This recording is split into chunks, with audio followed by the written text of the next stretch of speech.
ना जाला का। अंकल कहीं सावन में रहे दर्शन का।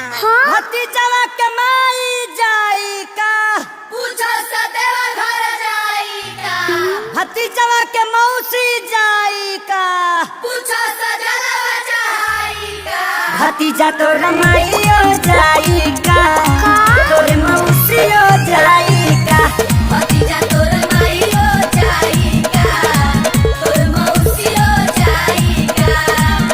अरे गाँव से गाड़ी जाते बड़ी सा बुक कराई का, भतीजा तो रमाइयो जाई का, तोरे मौसियो जाई का।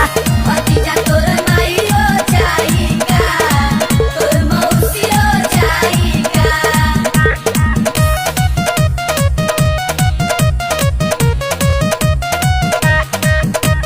देवघर में मिले संखा कोला हो, चला किनी हो भौजी।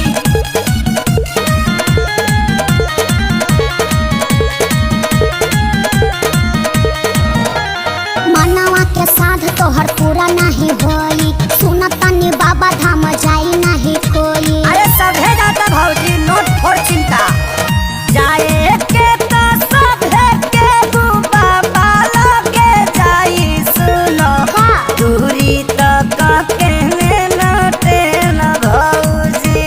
बोल बम मुहावा में मास्क तू लगाईली हा सुनो सेनी, ताई जरा भी छोरा में ले में भौजी। तहरा कहाला से गवर्नमेंट बोल मान जाई का। करनवा के माई मुर्दाबाद। मुर्दाबाद मुर्दाबाद। गला फाड़े लगल लोग।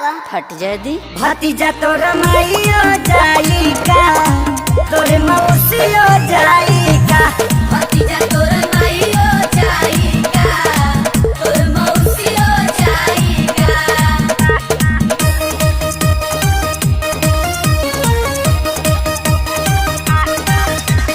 देवघर तरफ की जाई बजा, भागे पुलिस से पिटाई बजा।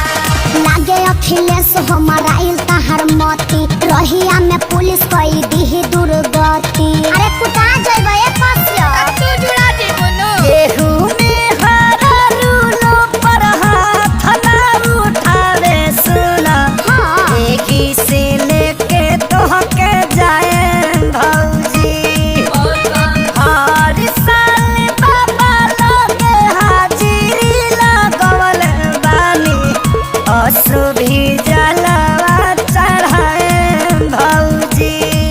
एक खेसारी तोहर दहिया दर्द झेल पाई का। हाँ, इसी के दूध पी के बॉडी बनल बा। चाचा तू साक ना पाइबो।